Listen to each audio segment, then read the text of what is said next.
Welcome back, viewers, to another edition of Focus on Africans, the program where we discuss with Africans and also people with connection with Africans. We're in Amsterdam, the big Dutch city, and today we have a very interesting personality.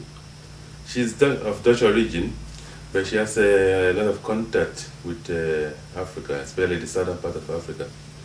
She's also in the media, a film director, also a producer, and she has been in the trade for a long time, and she has produced several award-winning movies. Her latest project is on the Mozambique and post-independent struggle. Is it Gorilla Grannies? Gorilla Grannies, which is a very interesting movie about 3 women. She's going to tell us more about this project. Without much ado, let me welcome Ike Bartels to Focus on Africans. Ike. Hi. How are you? I'm doing great. Are you? I'm fine, thanks. Thank you very much for taking time from your busy schedule to appear on our program. But this is a lovely idea to show people in Ghana a little bit more about yourself and about your projects about and about projects, especially your interesting movies about Mozambique. Yes, well, that was a chance in my life. Okay, and we start the program by asking our guests to introduce themselves. Who is Ike? Ike, I was born in The Hague. The Hoofdstad, the capital of... no, Amsterdam is the capital, but it's the government city. The government city. In The Hague, okay. yes. And after I went to high school, I wanted to go to cinema school. Did you grow up in The Hague? In The Hague. Really? You went to the primary and... yeah, and secondary, did the high school there. What type of city is The Hague? Apart from... We know it as very quiet city. It was too quiet for me. Too quiet for you? Yes. Oh. Luckily, I lived on the opposite side of a big park with an animal garden. So I went often there. It was very nice to play. Animals? Yes, I love animals. And then you like the noise at the park, or it's quiet also there? No, it's also quiet. Okay. It's also quiet. The Hague is known as the headquarters of the International Court of Justice. Yes, and that's very important. What other things do you have in The Hague? Apart from the Court of Justice? At the moment, I don't have any connections there. When you were growing up? When I grew up there, yeah. It was mostly the large family life that was too much for me. I have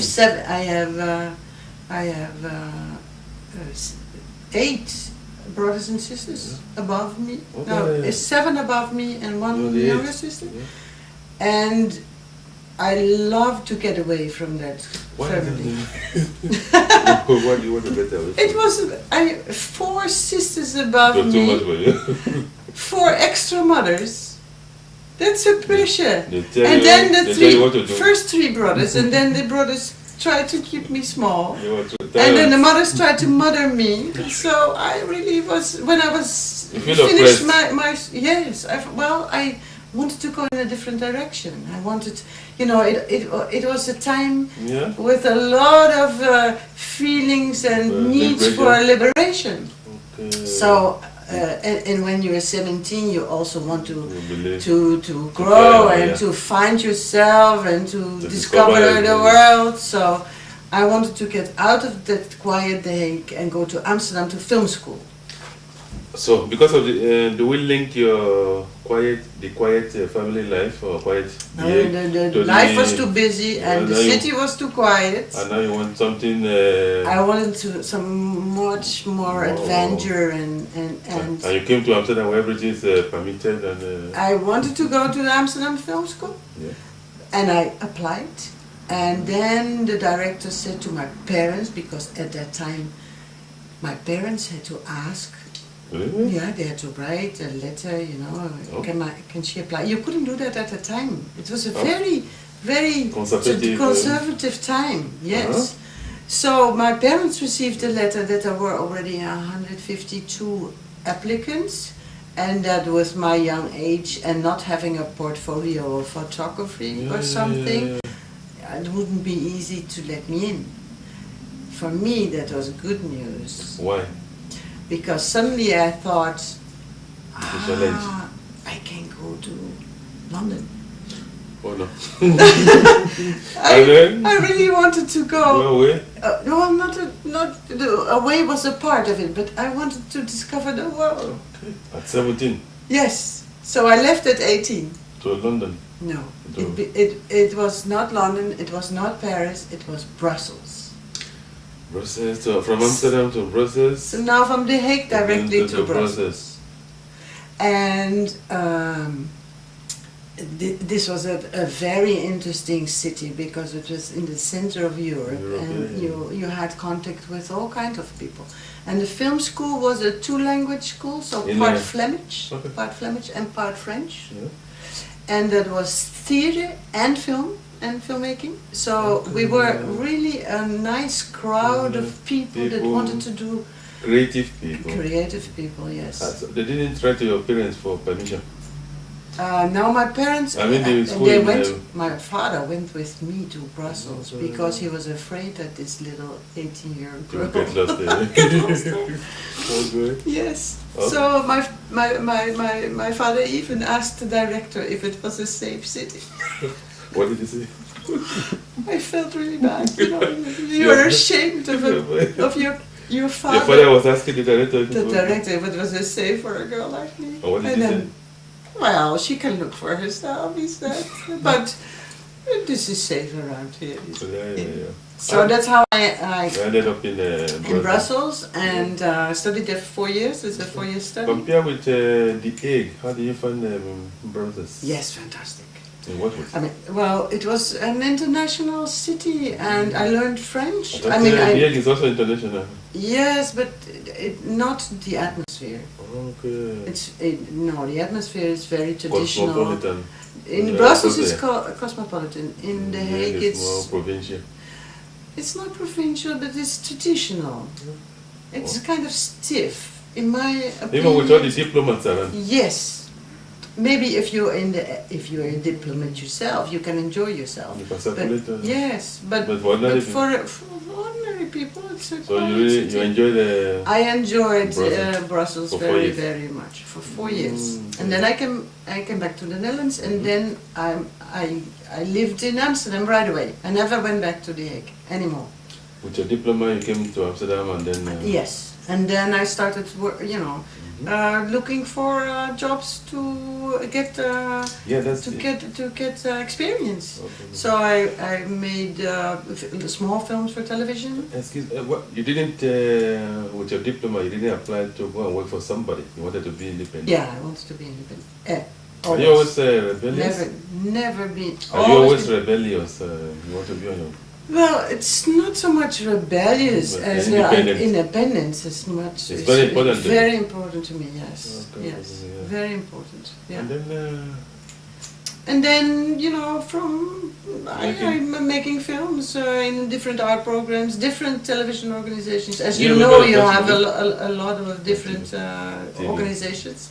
We had 8 before. Now people are squeezing in. Because of the lack of money also, but we had like 8 television organizations, so I could propose the films I wanted to make. I could propose to different ones. If I had a subject, if I had a subject that was more for econ television, I went there, or when it were more for VPRO, I went to them. So you are basically producing for TV stations then? Well, in the beginning, yes, because I want to show it. You have to show I want to show it to people. Okay. And if you, of course, when you come out of a film school, you have these dreams of making films for the cinema. Yeah. No, I was more I was an a pupil of Joris Ivens. Yeah, that was my thing. I really was very much interested in the work of Joris Ivens and the documentary. That was that was from the start was my interest. Do you remember your first production? The first thing you produced? After your diploma, after you received your diploma. After my diploma, the first, what I really liked was a small film. It was not the first. It was about architecture, I think. You made a film on architecture? Yes, I'm interested in architecture. Okay. And it's difficult to make films about because I love the aesthetics, but I also like to find out a relation with the people. Okay. So I'm now working on a project in Almere where people build the house themselves, even if they're very, if they don't have a lot of money in Almere, you can buy a lot of land and build your own house. Yes. So that's possible in the Netherlands. Well, in that city, because the city owns the land. Okay. Most in Holland, they don't. The city doesn't own the land, so they cannot sell it. Okay. But there, so that's an experiment which is very, very interesting. Yeah, you are in your profile. I see that you are a director and also a producer. Yes. Please, for the benefit of our viewers, can you tell us the difference between what does a producer do and a director? Yes, as a director, you think about the film that you want to make. Yeah. You have to get money for that. I always work once I have the money. So I do research, I write a proposal, and then I contact people that I think will have interest in that proposal. Okay. Then as a director, you most of the time go to a producer with it, then the producer does the selling of it. Okay, the producer does selling. Okay. Yeah, and as a director, you ask a producer to help you, and once the producer found the money, you can make the film as a director. So that's you work with a cameraman and a soundman and an editor, and you film and you make the film. But the since I cannot live only from the money from the direction, and I'm a good producer, I can organize very well. I thought, well, very articulate also. as I'm my best advocate, okay, I better do the production as well, because then I talk to the people, to the television, and then I arrange the money, and then I spend it, and then I get two salaries, one for the direction and one for the producer. And together, I can live of it. Okay. It's not rich, because I can barely survive, but I can survive. And documentaries is not, fiction is a different bed, but documentaries is not something you get to watch. Yeah, that's the question I wanted to ask you. What do you, if you want to make fiction? That will be different, but that's a totally different job. Writing a script, if you can do it, but most of the time you have to ask some writer to write it. And it's a totally different thing with much more money involved. I can make a film, this film in Mozambique that I make, that's a little over 200,000 euro. Okay. Oh. That's a professional film, it needs to, if you want to show it on television, and that's what I also want, so the Icon television is involved, and they pay in advance, together with the different funds I have. So I have like 5 or 6 people organizations that brought the money together. And then you can make a film on the highest standard, like HD, highest quality. And that's what television wants. Now, Yeah, that's what they want. That's what you're working on?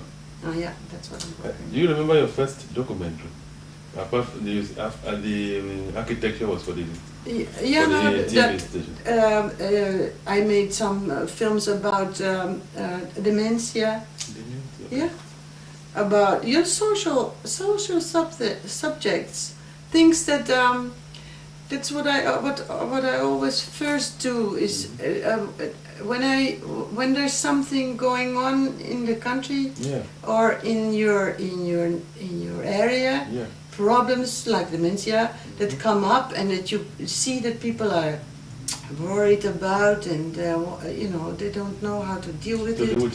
Then I start getting interested, and then I start to research, and then so social subjects like that have my interest. I went through your list of productions also. I see that you select political and intellectual themes.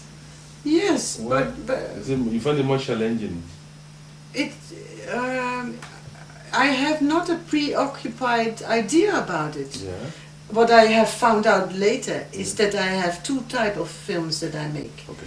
Aesthetical types like the architecture and art, but my heart goes mostly to the social and political themes because I'm an engaged. No, I'm an engaged. Activist. No, I'm not an activist. I wouldn't call myself an activist. I'm an engaged person. I feel for things that are happening in society. Okay. I have a lot of interest in people. So human interest is something that I'm into. You are a creative person using film as a statement. Yes. That's part of political activism because you're trying to send a message and generate interest. Yes. But I also want to do it in a not educative way. You mean talking down to people? Yeah, no, you can make educational films, but that's not what I want. I also want to try to tell it in a nice way. Informative. No, image-wise. Yes, I like to tell stories in a way that you are enjoying the way the way. Like a storyteller using images. Yes. Okay, that's fascinating me. Yes. Who inspire you? Who are you inspired? Well, Joris Evans was a great inspiration, and there are other filmmakers like Pardon, the French one. But before it was we have a filmmaker, Johan van der Keuken. Yes, he makes very artistic films, but he has this interest in people that that really fascinates me. Okay. And your team very creative. Where do you draw your inspirations from? Your own inspiration? Art. Art in general, you know, like paintings, music. By talking to people also? Yes, of course. That's a very important thing. Yes. You ran away from the egg from your because how is the family life now? Okay. My family life now? No, your brothers and sisters who you feel were oppressing you in those days. Well, it is when you are. It is nothing. Yes, it's when personal. You're small. It's nothing very personal. It is more that's belonging to the age that you want to get away of all the people that are oppressing you. You want to be free. Okay. So that's why now we jump to the interest in Mozambique. Yeah. You know. You have to imagine that I was in film school between 67 and 71, and in Europe, especially, there was revolutionary times. So I started school in 67, and in 68 we were all in Paris on the streets. The demonstration, yes, we had demonstrations in Brussels against the colonial regime in Greece. Against Portugal. Against almost everything. Everything that we were against, we went out to scream about it. So, because of that interest, I also like to see. I was interested in films with topics like that. So we went to see films about the liberation movements in Nicaragua, Angola, and so that's why I also saw this film, Behind the Lines. There was a film from a British filmmaker, Margaret Dickinson. I didn't know that then. I was sitting in a small cinema with friends, and then I saw this film, Behind the Lines, and then suddenly there were 3 women in the grass, women soldiers. It was a film about liberation war, the struggle in the north of Mozambique. Okay. And I was grabbed by it. I was touched by it. I go too fast? That's what we will get to. Okay. And then, but before then, we have to talk about, was that how you discovered Africa?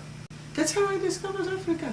Okay. Yeah, that's why it's important to tell. Because it was Behind the Lines. This Behind the Lines, it was one of the films on liberation movements in Africa, and I was so touched by it, because my running around in the streets and demonstrating, that was important for me. It was my little contribution. A little liberation thing.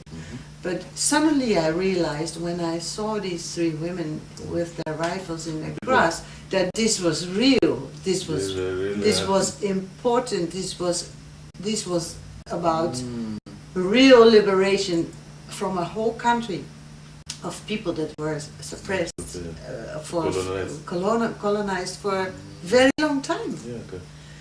So for me this was very, very important. And then, because I was so touched by it, it stayed in my head. And I was still in school. And after school, it remains in your head. Sorry? It remains in your head. Yeah, it remained in my head. And then I was working on films, and then I thought, I must know how these girls, because that's also important. I saw these women, and I had the feeling they were my age. So I saw totally different black girls with the same ideal, but bigger than me, and it was more dangerous than what they were doing there. So I was also very impressed, about the courage of these women. And so later, when the country was liberated, I started reading about it, of course. Mozambique. Yes. Okay. So then, and I followed the story, and then after independence, 75, it came back to me again and again, and then I thought, I have to do something about it. So I wanted to know if they still lived, and how they became, what became of them, and what became of the country as well. Okay. So I started to look for money to do research, and in '82 I went to Mozambique for the first time. '82. And I knew some Dutch people that were living there, and it's a person that a lot of people know now, Klaas de Jonge. Klaas de Jonge. That's the one that was taken. He worked for the ANC, and he was captured by the South African, and he fled to the embassy, and he stayed there for 2 years.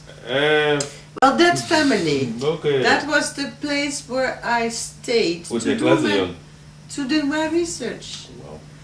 So I was there, and I met these ANC. Was Klaas de Jonge living in Mozambique then? Yeah. Okay. With his with the wife then, Helen Pastors. Okay. They're separated now for a long time, but I stayed with them. Excuse me, Ike. For the benefit of our viewers, Klaas de Jonge was one of the people we interviewed for this program last year. It's interesting. It was a fantastic guy. Yeah. You interviewed him already? I interviewed him last year. He is still a very, very good friend. Okay. I went to his 75th birthday a month ago, I think. Wow. When we finish, I will take his number, then I have to connect with him. And we'll take this short break. When we come back, we'll continue with the Ike Bartels. Please don't go away.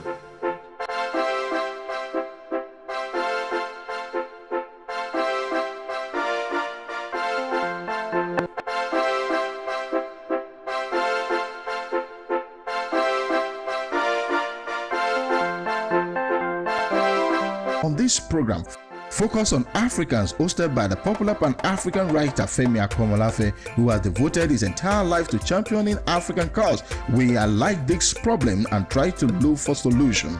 Focus on Africans is a program to watch, to meet with those with passion to build a better African for ourselves and the coming generations. Focus on Africans. Together, we can build a better Africa. Welcome back, viewers. The program is Focus on Africans, and our guest today is Ike Bartels. She has a very interesting story to tell us. Let's continue with Ike. You were telling us about your meeting with Klaas de Jonge. Yes. Well, I knew him from Amsterdam. Okay. But at the time he worked in Mozambique, in Maputo. Yeah. He lived there with his family, and he invited me to stay in his house because I had to do research for 3 weeks, and I stayed with him. And then I met these very interesting ANC people that I wasn't aware before what he was doing there. It was kind of secretive, but of course I knew him. I knew his I knew his dedication to the revolution. You know, was a very engaged person too. That's why we are friends. Okay, I know that. And then I was there. Are you talking about Clasion? Yes. Okay. And I was there for 3 weeks. For 3 weeks, but I think in the first week, Ruth first was bombed, was killed by a bomb. Slovo's wife. So yes, Jutro Slovo's wife, and I just got to know them, and You knew her? well, I had seen her, at least. I've seen, no, I don't know if I've seen her. I've seen Joe Slovo, I met Joe Slovo, but what was very impressive for me is that I'm, as a new person in Africa, in Maputo, I was walking with other people to the grave of Ruth First that was killed. That was so moving and so impressive. I think that is such an experience stays with you. It makes the place extra important, I think. But how did you gain the trust of the underground people? Was because of class theory? Yes. Yes. I mean, it was mainly he who knew them, and I just met them without even knowing their importance, because that's how they work. You don't know. Yeah, normal people. So you don't know exactly what they are doing. You just eat, you have dinner with them, you laugh, you talk about politics and about life. Ordinary people do. Yes. How was your that was your first time in Africa? Yes. What were your impressions? What were your first impressions? I loved it. I loved it. What did you like about it? People were so warm, so open. So it's much more my kind of life. Like not that stiff The Hague, but more that. And they were so generous. And what I found really special in Mozambique is I met so many black people that did not seem to have a trouble with whites. And in South Africa and in Jamaica, that's another country I know, black people had a lot more problem with whites, and I felt as if they didn't have this history of 500 years of colonizers. I mean, they treated me as a normal person. In Mozambique. In Mozambique. So the treatment was different. Yes. From the black people. Yeah, I How does that strike you? I don't know why, but and of course you cannot generalize. But if you meet some people in 3 weeks, you cannot generalize and say, "Oh, the Mozambican people are so." But the people you met, warm-hearted. But the people I met were very warm-hearted. Why are you also not struck by the? I mean, these were people who just emerged from colonialism. Yeah. And what I also find, especially in West Africa, there's this lack of animosity towards the British, for example. Yeah. For us, it was a very painful history. Yeah. Very painful, but I had expected more. Let's go down with our life. Yeah. That is, I think, an enormous strength of Mozambique, of the people in Mozambique that I have met. And it was also politics. It was also the politics of Samora Machel. Reconciliation. Yes. Did you meet him? Yes, I did an interview with him. What did you when there was the Komati Accord, I was there. I was in Mozambique, and then Icon Television asked me to do an interview about an Komati record. You still have fragments from it? Yes. I hope you can give us a short one. So Yeah, sure. It's very funny. Because of course. Yeah. I was this white girl. Yeah. I had to deliver my questions to government, so Samara Marshall could say which one he wanted to answer or not. And not as a person, but as a representative of white television, I asked things about the Komati Accord and what would be the result for the ANC. And then Marshall is kind of, who the hell you think you are? I mean, are you asking me to be to keep on to support ANC while South Africa is killing us? I mean, what kind of a question is this? So if you see the fragment, you will. He is answering me very well, and inside I had to laugh. He was kind of frapping me, you know, like he was kind of telling me, "Hey, girl, you white girl, what are you asking?" I was doing it diplomatically. Sorry? He was doing it diplomatically. Yeah. And what type of man was he? Sorry? What type of man was Marshall when you met him? Well, it is a very charismatic man. It was a very charismatic man. He was small, but you didn't feel it. Agitated. Yes, he was a very emotional guy. And have you seen the other film I made? And the Gorilla Granny. No, not the Gorilla. I saw him in the Gorilla Granny. That's why I told you the tears were coming from my eyes. Yes. See him back really. Yes. But I made another film with him as an interviewer. Okay. It's called Treatment for Traitors. No, it's not. I've not seen that one.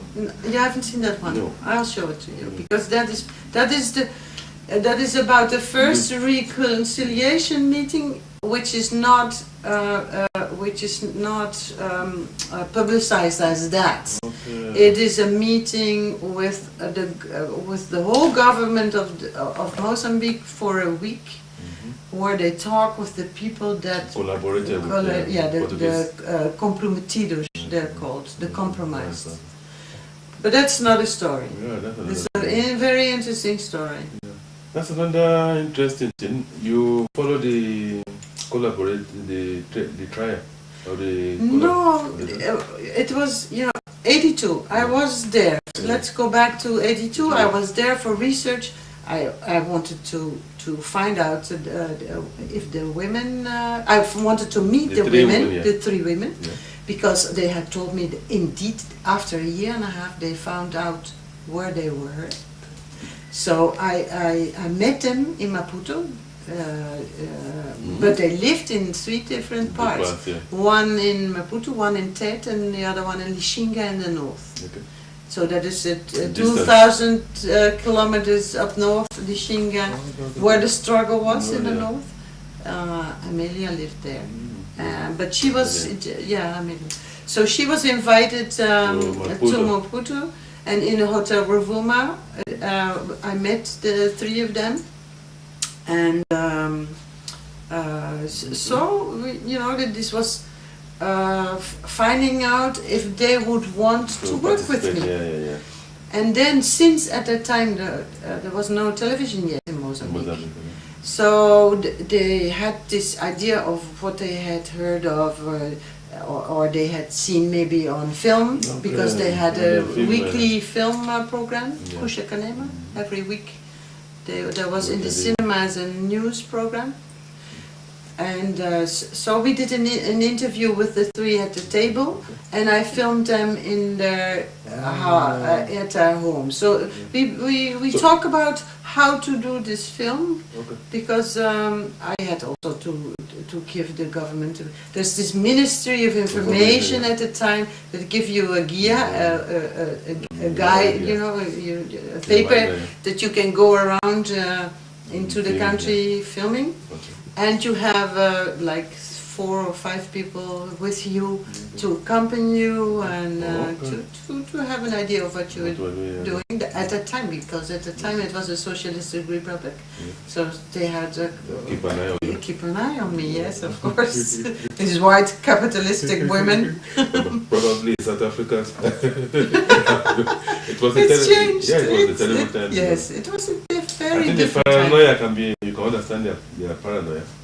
Yes, well, we knew from the Eastern Germany and Russia what it was like. So within 3 weeks you were able to meet these women? These women and talk about what we would do when I came back. Okay. So a year later I came back, and at the time I also wanted to know more about Mozambique because it was my first time. Okay. So that was then that the people from the ministry told me that they had a cinema institute with archive material because they filmed already for a long time. So I went to, it was INC, now it's INAC,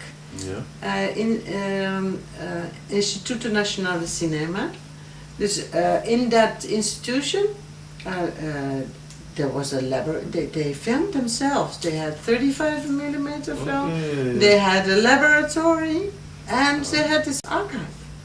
So I got this tour. I visited this institute. It was open to you. Yes. Wow.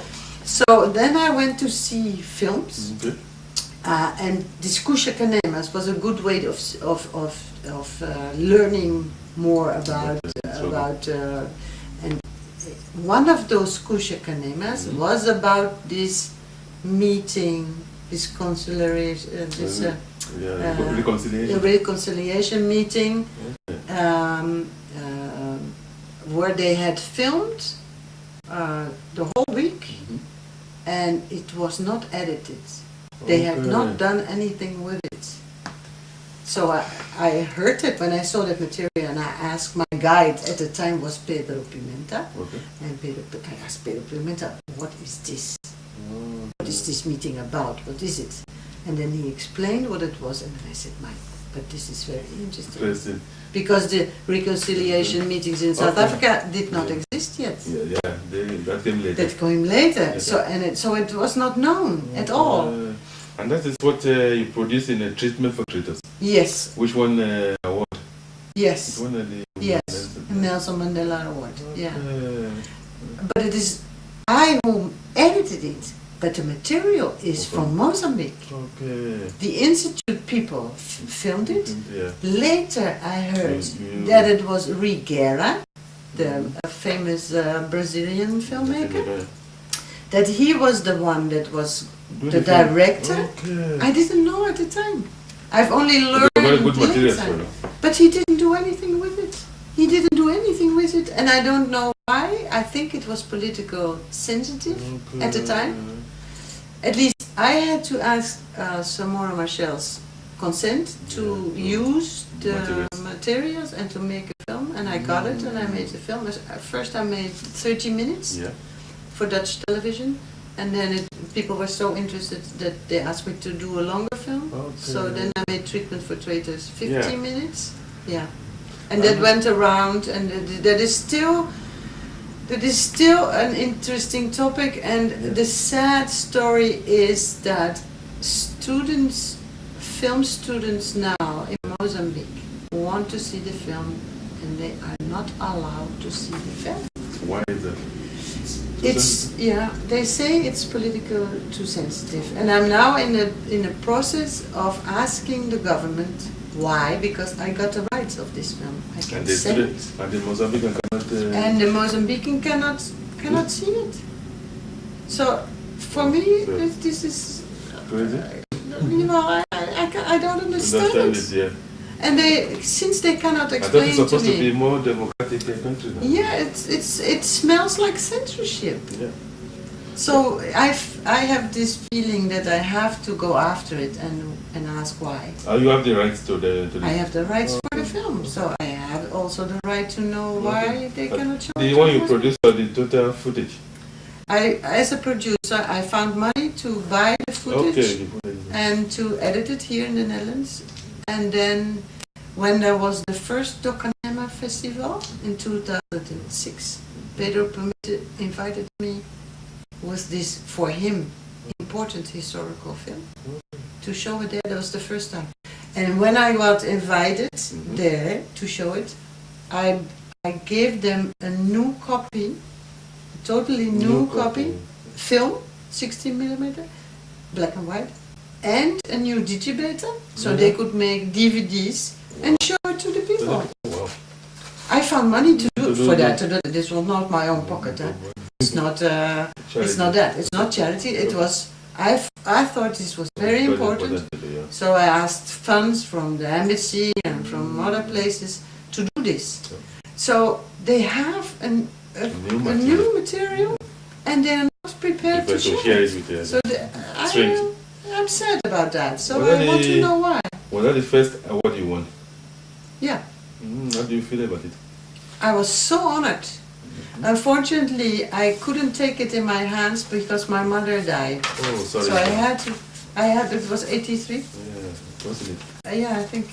And then, yes, it was 83. So I was in Amiens in the festival, and I was called that I was with my own car. I drove there and I was asked, I had to go back. Oh, sorry, buddy. Yeah, that was sad. But I was very happy that Pedro Pimenta could take the award. Okay. And, so it was still yes, I was very proud because I was proud for them that they had wanted to film, to document this very important historical meeting. So I'm very, very happy with it. You follow this up with Women of the War? Yeah. That's the first film I made from the three women. Amelia and the friends. Monica. Monica was the head of the women's detachment. Okay. And was that the colonel? Huh? The colonel. Yes, that's the colonel. Okay. And then her assistant, that was Major Amelia. And then Maria was captain. Yeah. Yeah. What type of guests were they? Because then they were still young women. Well, Monica had been chosen in the Central Committee as a member of the Central Committee. So, young woman? Monica, yes, she was a very tough woman, very nice, with a very nice, particular way of humor. Yeah, good. Yeah. So she was kind of severe, but very honest and very direct, and I like her a lot. I like her. She likes you a lot. And she likes me. Because you seem to develop a very personal relationship with them, deep. Yes. Because they show you almost everything. Yes, because for them, they explained to me that for me coming back after the first film, that was something very special. They didn't expect it. No, never. Normally this never happens. Yeah. You see a white person, you get to know them a little bit, but in the first film, that was very different from now, of course. At the time, I was seen as an important guest. So I was received in the traditional way. So the chicken was killed. They made me a nice dinner. I had a special chair. I could, I couldn't be. You felt honored. I was honored. Yes. Okay. And this honor is good, but it also makes it a little distant. Okay, yeah, because that is with traditional, a bit formal and distant. Okay. And I could imagine that because I was a white person and came from a different culture, so I could understand. And I was already very happy that they wanted to share their story with me. Yeah. But then when I came back, that was different. So yeah, what was it? What differences you noticed? Well, I was invited in their homes. You know? To meet with their family. To meet with their families. Yes. And the third time, with Maria, I stayed with her. I slept in her bed, you know. So that was completely different. It become more intimate then. More intimate, yes, and that was because they felt that my visit was really for them. not only for making a film, but yes, it was more personal. And that's how I feel about it. I fell in love with these women. Yes, they're really good friends. Yeah, not only film producer to guest relationship, because you really went deeply into their lives. And, so it's much more personal. How did you build it up? Because I came back and I kept in touch. Like in the first time there was no telephone. Okay, there was only a fax, and they didn't have a fax. So the relation was always via a person. So Klaas Jurgen was sometimes I sent a card to Klaas, and then he distributed via his friends to the women. And then later on there was fax, and then they could, they could deliver little letters to them. But it was once a year maybe, not often. But after that, when communication was much easier, or like today, I can now call them, in the afternoon and say, "How are you?" And yes, because that's how it is. I want to go now every year to see them because you feel a personal relation. Yes, and they become more like families now. Yeah, it's like these are things which we in Africa can understand. But as a European, how do you feel about it? I mean, people from different. For me, well, I grew with that, with that feeling, and it's only like every time I'm in Nishinga with Amelia, we are together on the street. We go to the market, and then people grab her and talk in local language. And I know now, I see in the body language that they ask, who's that woman? And then she starts explaining, I know them already for 30 years. Yes. I forgot. I turned mine off too. Yeah.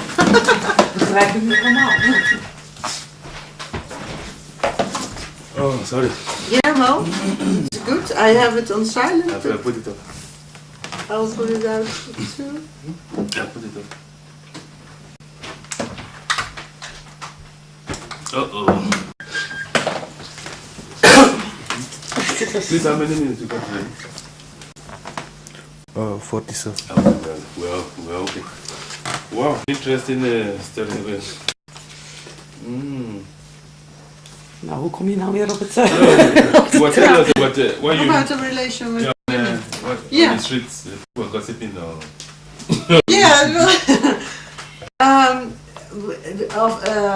Every time I'm in the north in Nishinga with Amelia, and we walk on the streets, and when we go to the market, people are asking her, and asking her, who is this lady?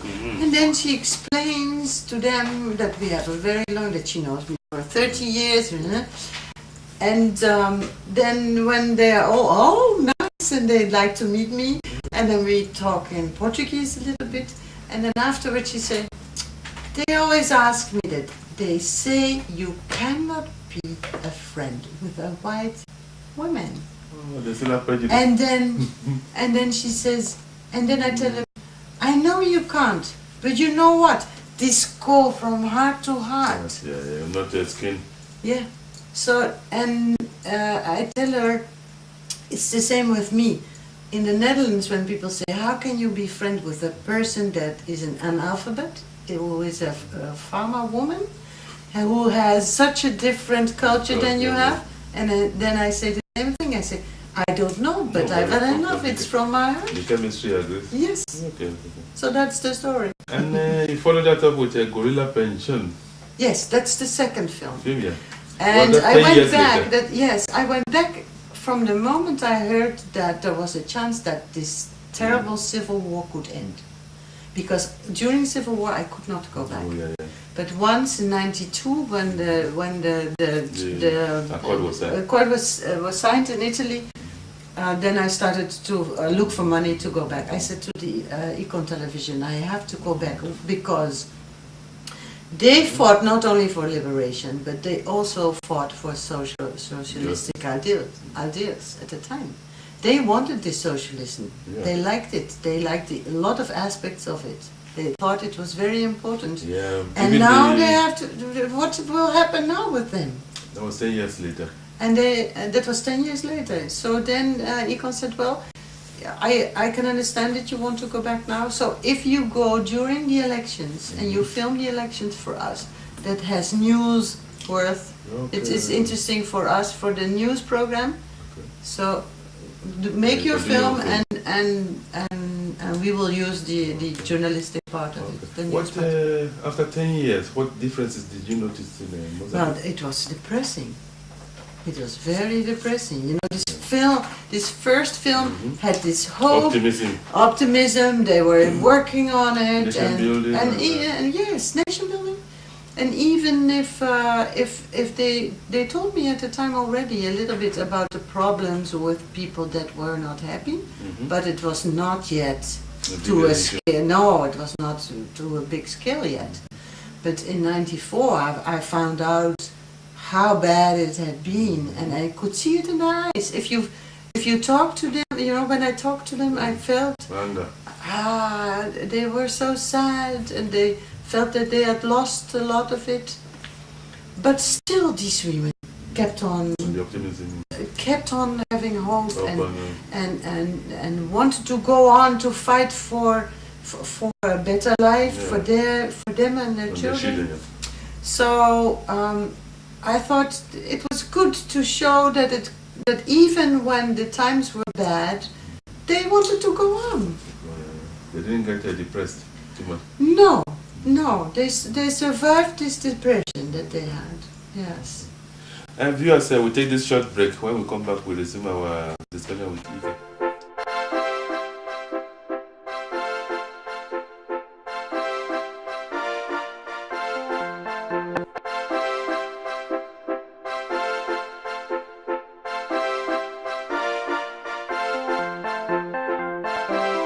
On this program, focus on Africans, hosted by the popular Pan-African writer Femi Akomolafe, who has devoted his entire life to championing African cause. We highlight this problem and try to look for solution.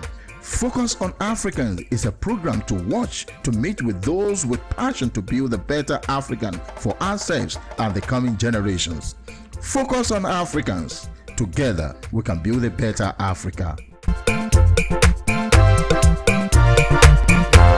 Welcome back, viewers. The program is focused on Africans, and our guest today is Ike Bartels, the famous Dutch filmmaker and documentary filmmaker. Last Sunday, I saw your movie, your latest movie. Yeah. Gorilla Grannies. Yeah. You follow up on these three wonderful ladies. Yes, because when I was invited in 2006 to show the other film I made, Treatment for Traitors, in the first documentary film festival in Maputo, Docanema. Okay, that was the first. It was the first edition. Pedro Pimenta, the director, invited me with this film to show it there. And as always, when I'm invited, I take the opportunity to visit my friends. Okay. Because it's so too expensive to travel. But then I went to up north and to the other places, to Lixinga and to Tet and to Maputo, to visit them all. Wow. And then I was there for the third time, and I realized that I had seen these children grow up in the course of the years, and that the boys and girls were 37, 39, exactly as old as the independent Mozambique. So then I thought, this is fantastic. This is story. This is history. I mean, I have to go back and do a final film using the archive material from my own films and to tell a story about three extraordinary women. You shot the children when they were small. You shot. Well, no, I have this material from 1970 when they were in the war. The material from Margaret Dickinson. I have 84. I have 94. Wow. And then 2011, last year, I filmed them. Enough material. So between 2006, it took me a long time to find money again first to research and then to go back, because I always do that. I always go twice. I first go to check whether the thing in my head, the story I want to tell, if it's really existing, because a documentary you have, it's all, life is changing, so you have to see whether the circumstances are such that you can think that if I come back next year that it will be more or less the same, or that I have possibilities to change with life, so to speak. To adapt, right. So I went back in 2007 for the first research, and from that time on, the relation with the three women was so intimate already that from that time on I wanted to go every year, one time every year. So it becomes less friendship than more family now. They treat you more like family. Yes, they treat me really like family. Yeah. Yes, and it goes beyond ordinary friendship. Yeah. I saw that in the garden, because the places you went to, apart from one shot where you didn't show the face, everything you were allowed to show. Yes, I am allowed to show everything. Everything. Okay. There is no moment that they say stop and don't film. Because in the years before, I went there with my own camera. I have a lot of them that I didn't use in the film. Because I'm not such a good cameraman as the cameraman I worked with, of course. But I can film, and I used some of the material that I made. But what was the last like for the women then after 30? After 30 years. Well, you see, unfortunately, I could not film Monica, who was before member of the Center Committee, but after the colonel, but after 1996, when there was democracy, of course, she didn't have a place in the Center Committee anymore because she hadn't studied. She didn't have enough education for that. But she always be someone for the government to call. Advisor. As advisor, but also, like I showed in the first film, she is directing a meeting with the public, with public in villages. Yes, yes. She was asked to join those type of meetings because she was very good in that. So I had wanted to film her last year, because she was still an assistant for the First Lady. And I applied to film on a meeting together with the First Lady. She didn't want to. The First Lady didn't want to? No. I don't know why, but... She didn't want to appear. And now, when I came for the filming, so the asking for the permission is always before. When I came for filming, she was ill. Now she's ill. So if you say what's happening with the women, Monica has diabetes. She can hardly go out of the house anymore. But she's already at least 68 years old, which is very old for Mozambique. And Maria was ill when I came, and so ill that she didn't want to and could not participate. So her son is taking up her story and tells her story, and I could only film the hands that are treated very well, the hand washing of Maria. How do you feel then, seeing them in those conditions? Well, of course, I saw her, I talked to her. So for me, it was very, very sad, but I have been able to have contact with her till the end. So it was not a shock, it was not a surprise to you, you followed her? Well, it was a surprise when I came in 2008, because then she was ill, and it went like this and that and this and that. And when I came filming, then just before that, she was improving. So what was a shock that when I came, that she decided not to participate. And I could understand it, of course, because she was not the fantastic, strong, vibrant woman that she was before. And I was happy that she allowed me, and the family allowed me, to show the children care for the mother by this image of washing their hands. Yes, yes. And since 1983, you seem to be making a documentary every year, going by the proverb. Yes, how do you that's get the energy? No energy enough, but it's money. Energy and ideas enough, but I also want to improve in filmmaking. So this film I wanted to make for the cinemas also. The Gorilla Grannies. The Gorilla Grannies is my first film for the cinema. Okay.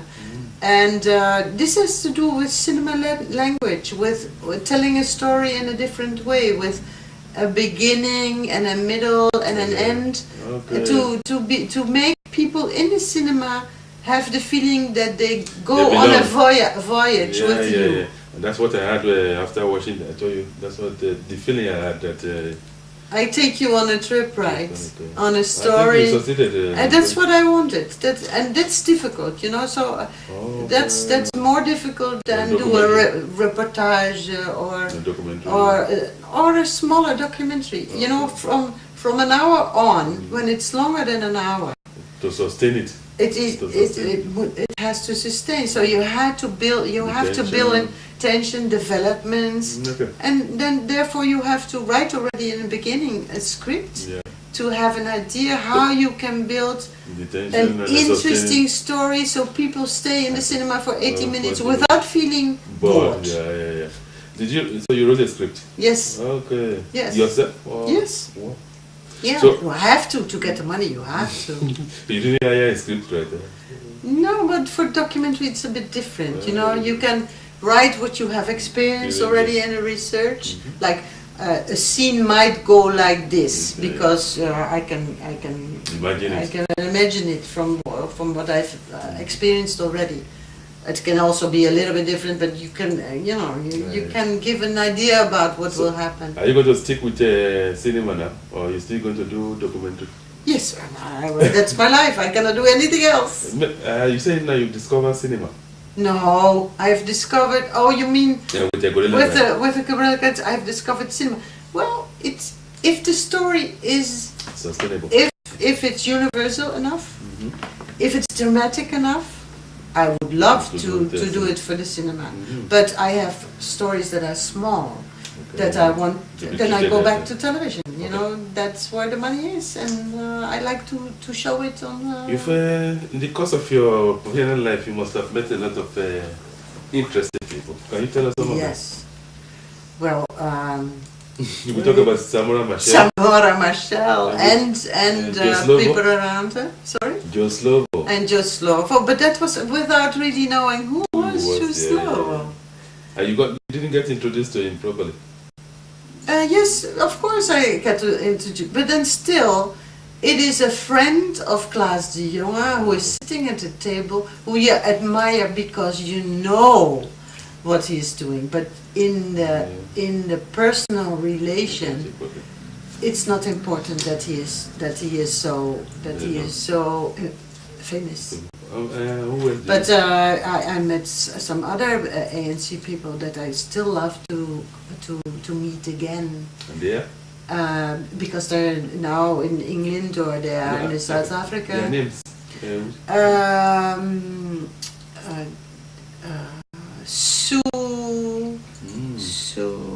Well, forget it. So there's one. Well, Helene Pastoor. She's now in Belgium. I like to meet her again. She will come to see Gorilla Grannies when we show it in Belgium. Okay. Yeah. And of course, Klaas de Jonge, a fantastic human. Yes. But that's for me. It's not so important that they are famous. It's because of their humanity. Yes. Yeah, Klaas de Jonge is not so famous, but he's really. Yeah, that's a very good friend, and I admire him for what he has meant for other people. Okay. Ike, on this program we talk about Africa. You've been there. You've been to Mozambique. Yes. What lessons do you think Africans can learn from Europe? Africans learn from Europe? Well, we can learn from them. I'll get to that. Okay. I don't know what they can Some learn. Efficiency. People talk of efficiency and discipline. Discipline, structure, but yeah. Okay. Who I am to say that? No, I mean, you have friends in Africa. Yeah. You've seen how things are organized or done or not or disorganized. Yeah. So maybe you have some ideas to share with us. That's very hard to say, okay. Because, like you say, I'm not a person that wants to impose my things. That's not me. You know, I like to discover things. Right. You know, I like to see feel similarities and feel differences, and I'm interested in the differences. Okay. And so with the women also, every time I came, the more and more they asked about my life. Yeah. So I started to send them pictures about where I live, what type of houses. So they're interested also in your personal. Yes. And you've been there. You are friends, good friends in. Yeah. What are things you see now in Mozambique that you Africans are making mistakes? We shouldn't copy these things from Europe. Well, what I feel, there's one thing I'm rather sad about is that also in Mozambique you see corruption now, and there are people that are really getting really rich, and they leave the poor people behind. There's not enough money for schooling. So the socialism idea is... Well, that was already lost a long time ago. But the capitalist... the capitalist Mozambique now is going the same way as other countries. And that's a pity because I know it from a long time. What I liked about the socialistic ideas were that they liked sharing, and that is what you miss now. There is no sharing. Individualists, and to become rich is the most important thing. Materialism, and that I really think that's very sad. Yeah. Okay. And on a personal level. But it is. Economically, it's doing very well. They've discovered, my God, 8% growth, and we are here in a crisis. Can you imagine? And that's another topic we should explore. And there was a BBC program recently that a lot of Portuguese are going back to Mozambique. Yes, I've read it in the Dutch papers too. So and I talked with Portuguese people because I have Portuguese film friends, so I go there rather often to Lisbon, and they say it's very strange, but they are looking economic refuge over there. Yeah, that isn't that amazing? That's a wonder. And the Mozambicans are kind of scared because they have been growing up to a point that they could get they could get the positions because they're positions now, and they are ready to get the positions. But if Portuguese come from to compete to compete with them, they are scared. Yes, they're scared. Yeah. So I also wonder how this would go because I'm curious to see whether... Well, what do your Portuguese friends say to you? What did they tell you? Well, they are desperate because it's really depressing in Lisbon at the moment. You know, they're really... Europe, you know, has decided that the Portuguese and the Greek and the Spanish people have to do cuts. And if you come there, you see what the result is. You know, people are really losing jobs more and more. They are getting less money. The pension is cut. The wages are cut. You feel it when you come there. So it's also, my question is also, when they are moving to Mozambique now, they will come in a totally different Mozambique. How will they relate to them? I don't know. But what do the Portuguese friends tell you? How are they being received? Well, I have no friend that has moved there, so I don't know about the experience. I only know about my filmmakers friend. They say what we see now is people wanting to move to to Mozambique. Can you imagine what will happen to them? We'll see. Yeah, we'll see. On personal note, what are your plans for the future? Well, go on. I have already other subjects that I want to treat in Mozambique. I've seen stories. I want to make a film about people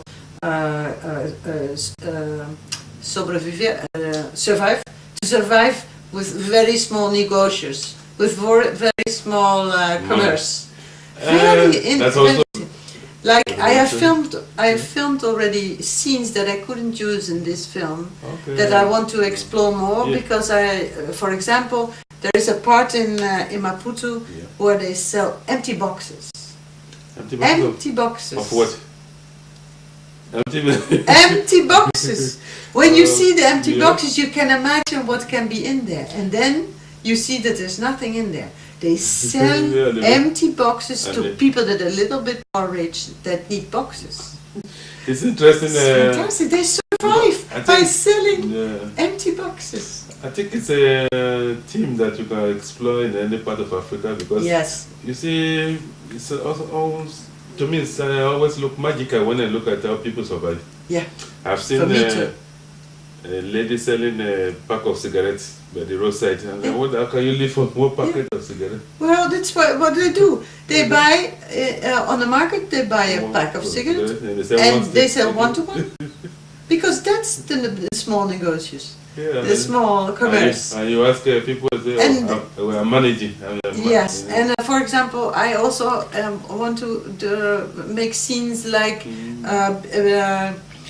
People are living on the street. You see people sleep on the street, and you say, this is the poor side of the country. And then you see that they make their sleeping place with 2 suitcases like that and some stones, and they sleep in the open air at night. And you say, bad situation. But then you come early in the morning, and then those poor people, they dress up. And they start making food. Because on the other side of the street, there's a big building being made. So they make food for the workers. And that's how they earn their money. So that's your next... Well, that's one of the projects that I like to do, to grab scenes from about surviving with small commerce. Yeah.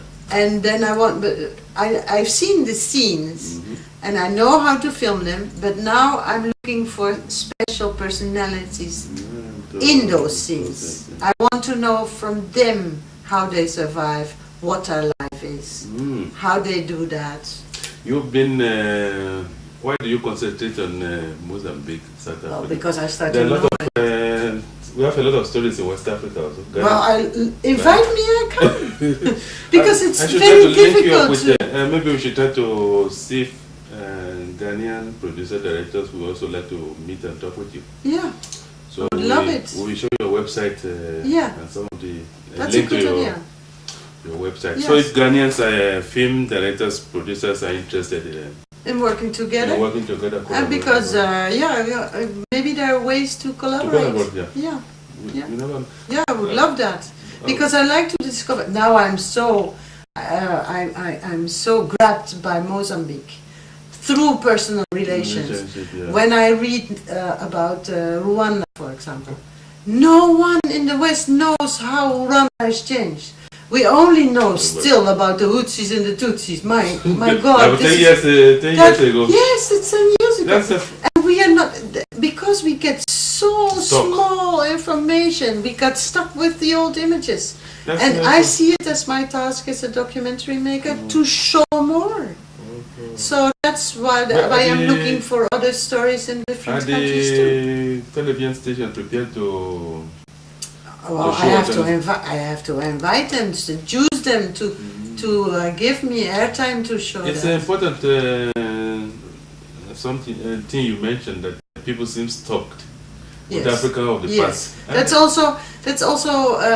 an extra motivation to make this film, because what we know about Africa is mostly about HIV, AIDS, famine, war, famine, and children soldiers. Child soldiers. But with the rest, as if African people don't have also another life. I mean, that's why I wanted to show now this film with. I will send a link to you. It was sent to me about 3 days ago. About a Dutch guy. He was busy setting up he called it a project in how to give money to Africa. And I was asking myself, which century this guy live? Yeah. And he was busy putting it on the internet, so paternalistic that I'm doing fantastic. And I think. But these are the mentality. Look, yes, it's the mentality, and I want to contribute the people people in Africa, they want. They're waiting for you to bring arms. Come on. Well, maybe we have done it. We have been. The West has been so paternalistic that they have. Yes, they have brought this idea that we can bring the development. The development. My God. and now we have. And I must say it's a bit cynical, but because of the crisis and the cuts in development money, now people are open to think in a different way. Maybe it's a good idea. So maybe it's the good. It's the good part of it. That now the crisis brings the idea of maybe working together on an equal level. On an equal level, huh? Wouldn't that be good? Not the paternalistic. We're not in the colonial anymore. Yeah, anymore. Yeah. Fantastic. Okay. Thank you very much for. You're welcome. Wow. You're welcome. Viewers, I hope to visit Ghana one day. Yeah, I hope. It has been wonderful talking with her, and we enrich ourselves by talking with people like her. The program is focused on Africa, and my name is Femi Akomalafe. On behalf of my wonderful crew, Remy Akomalafe is helping us with the camera. Our mother is also chipping in. And on behalf of the people in Ghana, our crew in Ghana, I say until next week when we meet again. Oh, we shouldn't forget to mention our advertisers also, who made the production of this program possible. I say thank you very much for patronizing Focus on Africans. Until next week when we meet again, I say Ireo. Thank you very much.